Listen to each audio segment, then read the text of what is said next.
Hello, everyone. It's me, Theory, and I'd like to welcome you all to my nerdy life as an Army wife. Here, we will be exploring my experiences as a military wife and the different ways that I cope with the stress. Welcome to my journey.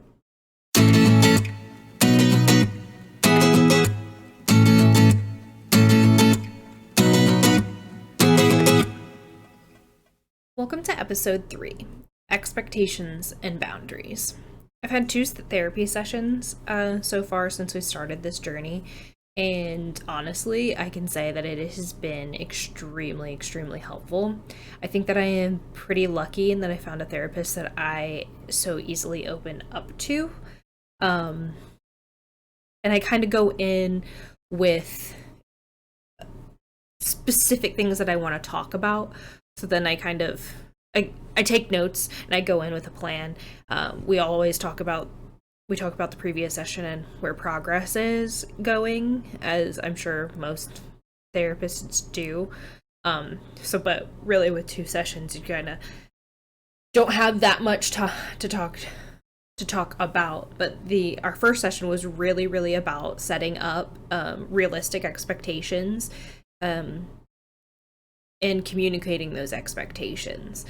So I had noticed that in our relationship, Mark and I, once we have started to have this new distance between us, yes, we started our relationship with long distance, but now we hadn't spent really a night apart since I moved out here and we were together. So we're having to kind of relearn how to do all these things again.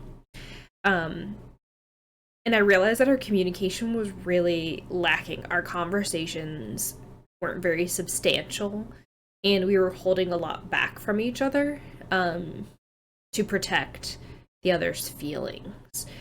Um, so that was something that got brought up in my therapy session, and how do I express that that's a concern, that yeah, we're talking every day, but are we really having a conversation and working on the things that are bothering us? Because if you don't communicate those concerns, they're just going to continue to build up and build up and build up, and only weaken your relationship the longer that you go without bringing up your concerns.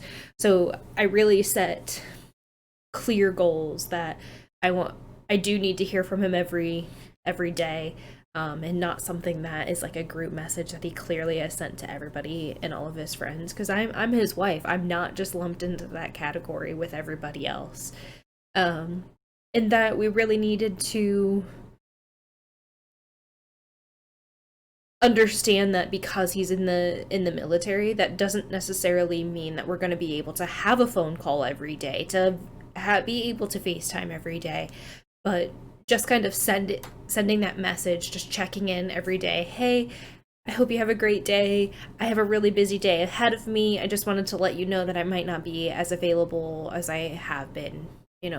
Those kinds of things, so that you're just kind of aware of what's going on in each other's lives, and that you're there for that you're always still thinking about them, because just making the other feel like a priority is really huge in continuing to make the relationship work.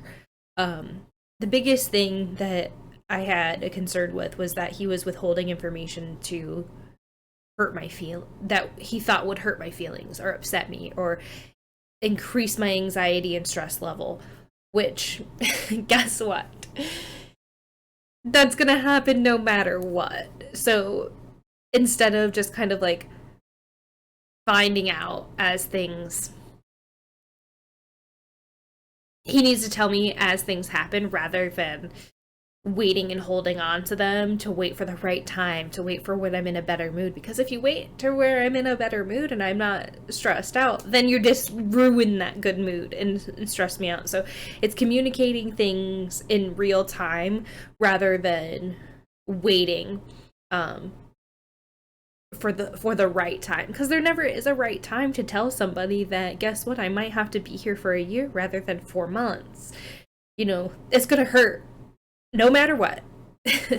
So that's just something that I would strongly advise if anyone else is in the situation, that you have to you have to be open and realistic in your communication. Understand that you're not going to be able to have these hour-long conversations every day. Also, when you're together, when do you seriously sit there and have an hour-long conversation about what happened in your day? You don't. A lot of the times in a marriage, you sit there in silence and you're just enjoying each other's presence, which is completely fine.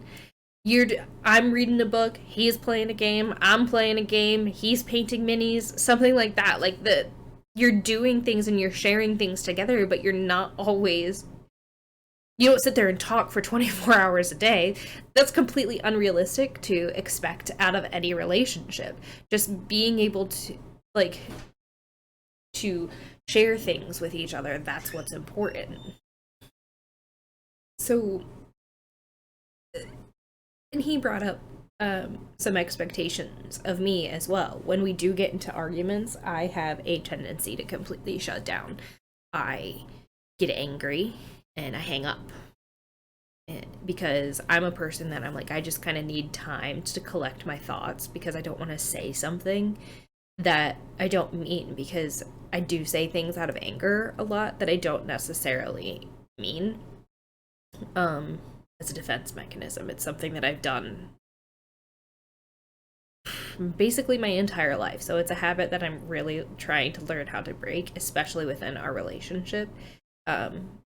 So he expects me to not hang up on him and to work through the frustration that I'm having rather than letting it get bottled up inside, that I fester on, and then I don't talk to him for 2 days, and then 2 days later I'm still mad at him because we never addressed the situation. Because you don't have those day-to-day experiences where you're just sitting with each other and enjoying each other's time anymore. Like, you just can't let something like that happen, especially when you're in long distance. So it's something that I am recognizing that I need to work on, and am trying to work on it for him. It's one of, and that's where you have to be open to the concerns that your significant other is bringing up to you, because if you immediately shut down on something, their feelings are valid just like your feelings are valid. So if you completely shut down the way that they're feeling when they bring something up to you, it's completely just disrespectful to your relationship in general. So it's a two-way, there are two people in this relationship, not just me. So what he needs is important, is just as much as what I need is important. I also have a tendency to live in that I'm a big, strong, independent woman mindset a lot, where I don't need no man. So when my man wants something that I really don't like, I'd basically just shut it down, without giving an explanation. And that's something that he has brought up to me too. So we were talking hypothetically on future, the names of our future children. Mark has always wanted to name his child after some strong mythological figure. So a story that's important to us, a name that's important to him, and he's really, really big into Norse mythology, where I'm not. Though God of War is really good game, and I am excited for Valhalla. But he brought up the fact that he wanted to name, that he really likes the name Odin. He would really like to name his son Odin. I immediately was like, no, that's never going to happen. Instead of explaining to him that, oh, I'm sorry, my abusive ex's child's name is Odin, and therefore I will continue to associate that name with him, and it's something that I just want to forget about. That kind of a situation. Instead, I was just like, no, we're never naming our kid Odin. Next name. And I just, like, started shooting things down, and there was never any, like, conversation or explanation as to why I was having so many issues with those names. And it's one of those, I didn't even realize that I was doing it until he brought it up to me, that I'm kind of a my way or the highway type person, and there isn't communication about it. And that's definitely something that I want to work on, because especially when we do have children, I don't want to not be able to do that for them, have a conversation for them, um, about explaining why they can't do certain things, or why what happened upset me, because those are kids are sponges. You have to just, and they're going to only repeat the behavior that they're shown. So it's something that I definitely want to be able to work on, so that it's something that I can be a better example from our children in the future. We have laid out our expectations, and you may not have been able, like, we were supposed to like write a list about the things, and our list was kind of short, because it's a lot to think about. There are a lot of things that you don't realize that bother you until they come up. So it's one of those things, realizing that that expectation list may get longer as your relationship, the distance between you continues, because certain things may come up that continue to bother you, and you just have to be open, and you have to realize that that's a situation. Like, just the other day, the first message that I got from Mark in the day was a Snapchat where it was like, oh, so I don't even know, like, something about that was going on in his day, but it was clearly something that he just sent to like his friends list in Snapchat. And I was like, hey, here's the situation. You had enough time to think about doing your Snapchat for the day, but you didn't have enough time to think about, like, hey, maybe I should say good morning to my wife first, and put me before your Snapchat list. Like, that's a little bit more important than your Snapchat followers. So it's just like little things like that I was like, hey, this happened today and it really bothered me. I didn't immediately go to anger. I just explained why it bothered me, and I asked him to continue to work on it. And that's as simple as it can be. And I know it's a lot easier said than done, because immediately when I did first see the message, I was like instantly angry. But I realized that I hadn't communicated to him that something like that was bothering me. So it's not fair to get mad at him because he's not a mind reader. Just like that. That's the biggest issue, I think, that long distance relationships can have when it comes to communication. You cannot expect the other person to know what you're thinking. You also cannot expect them to know what you're thinking in a text message. Like, you can't make all of these assumptions about what's going on. It's just completely unfair to them. So don't assume they know how you feel. Don't assume they know what they're thinking. You have to be a lot more transparent and explicit with your thoughts. The other thing that was brought up in my therapy sessions is outside forces outside of the relationship that also cause stress. COVID is causing a lot of stress in my life, as I'm sure it's causing stress in everyone's life. My job, COVID is adding extreme amount of stress to my job. I'm a cashier in a large company that is considered an essential employee, and I get berated every day about people who don't want to wear their masks. I have certain people in my life that think that they're being this loving, caring person, but the way that they word things and that they do things is twisted, and it ends up actually being upsetting and stressful. They are a person who brings up negativity every single time that I have a conversation, because they're not exactly happy in their life, so they're always talking about this person and that person and this person, and I realize just how much that it's bringing me down in this frustration. And that was something that was brought up too. Like, yes, this